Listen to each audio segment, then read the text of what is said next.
بسم اللہ الرحمن الرحیم۔ شروع اللہ کے نام سے جو بڑا مہربان نہایت رحم والا ہے۔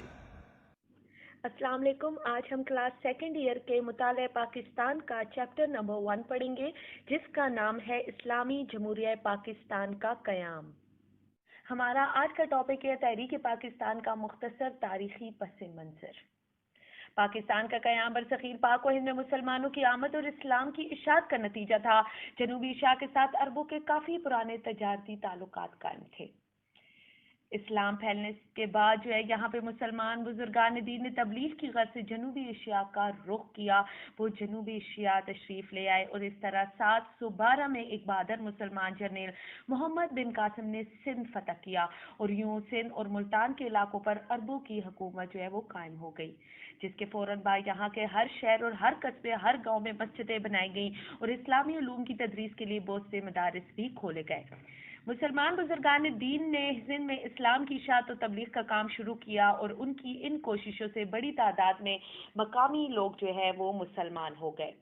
یہ ایک تاریخی حقیقت ہے کہ مسلمانوں سے پہلے جتنی بھی اقوام ہندوستان میں آئیں وہ یہاں کی قومیت میں ضم ہو گئی اور ہندوستانی ثقافت کا حصہ بن گئی، لیکن مسلمانوں نے ہمیشہ ہندوستان میں اپنی الگ قومی شناخت کو برقرار رکھا۔ اقلیت میں ہونے کے باوجود مسلمانوں نے ہندوستان کے ایک وسیع علاقے پر ایک لمبے عرصے تک حکمرانی کی۔ یہاں کی سیاست میں ان کا ایک اہم اور بنیادی کردار رہا ہے۔ شمالی ہندوستان میں مسلمانوں کی باقاعدہ حکومت کی بنیاد 1192 میں شہاب الدین محمد غوری نے رکھی۔ 1296 میں جب شہاب الدین محمد غوری نے وفات پائی تو ان کی وفات کے بعد قطب الدین ایبک نے جس حکومت کی بنیاد رکھی اسے خاندان غلامہ کہا جاتا ہے۔ خاندان غلامہ کے بعد کئی اور مسلمان حکمران خاندانوں نے ہندوستان کے بیشتر علاقوں پر کئی سو سال تک حکومت کی۔ اس کے بعد مغل حکمرانوں کا دور اقتدار 1526 میں شروع ہوا جو 1857 میں ختم ہوا۔ مغل خاندان کے پہلے 6 حکمران نہایت لائق اور قابل تھے، مگر ان کے بعد کمزور اور نااہل مغل حکمرانوں کا دور شروع ہوا جو 1707 سے شروع ہو کر 1857 میں آخری مغل حکمران بہادر شاہ ظفر کی گرفتاری تک جاری رہا۔ برصغیر پاک و ہند میں یورپی اقوام کی آمد کا سلسلہ مغلوں کے دور حکومت سے پہلے شروع ہو چکا تھا۔ ابتدا میں ان کی سرگرمیاں صرف تجارت تک محدود تھیں۔ 18ویں صدی عیسوی میں ہندوستان میں مغلوں کا اقتدار کمزور ہونے لگا تھا۔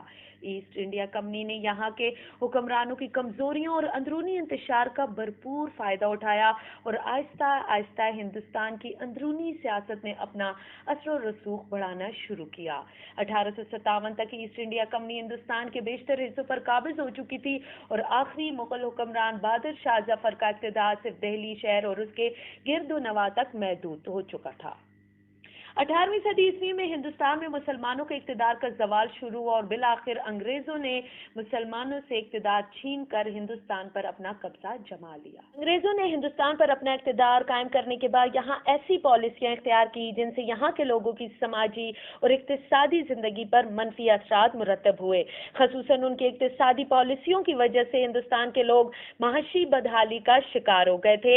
ان پالیسیوں کی وجہ سے ہندوستان کے لوگ انگریزوں سے سخت نفرت کرنے لگے۔ یہی وجہ ہے کہ انہوں نے 1857 میں مسلمانوں اور ہندوؤں نے مل کر انگریزوں کے خلاف جنگ آزادی وہ شروع کی۔ اگرچہ آزادی کے متوالے بڑی بہادری سے لڑے مگر اندرونی سازشوں، باہمی نا اتفاقی اور جنگ کے چند علاقوں تک محدود رہنے کی وجہ سے جنگ ناکامی سے دوچار ہوئی اور انگریزوں نے دوبارہ ہندوستان پر اپنا اقتدار مضبوط کر لیا۔ جنگ آزادی کی ناکامی کے بعد اس کی تمام تر ذمہ داری مسلمانوں کے کندھوں پر ڈال دی گئی اور انگریزوں نے مسلمانوں کو سخت ترین سزائیں دے کر ان کو بدترین انتقام کا نشانہ بنایا۔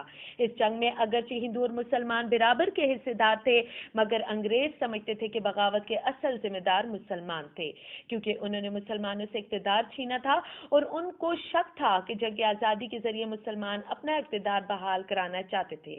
جنگ آزادی کے بعد کے دور میں مسلمانوں کو انگریزوں کی بدترین مخالفت کا سامنا کرنا پڑا۔ زندگی کے ہر شعبے میں مسلمانوں کو جان بوجھ کر پاسماندہ رکھنے کی کوشش کی گئی۔ انتہا پسند ہندوؤں نے بھی اس موقع کا بھرپور فائدہ اٹھایا اور انگریزوں کے ساتھ مل کر مسلمانوں سے ہندوستان پر کئی سو سال تک حکومت کرنے کا بدلہ لینے کی کوشش کی، جبکہ جنگ آزادی کے فوراً بعد مسلمانوں کی آبادی تقریباً 5 کروڑ تھی، مگر باوجود اتنی بڑی آبادی کے وہ ایک محکوم اقلیت بن چکے تھے۔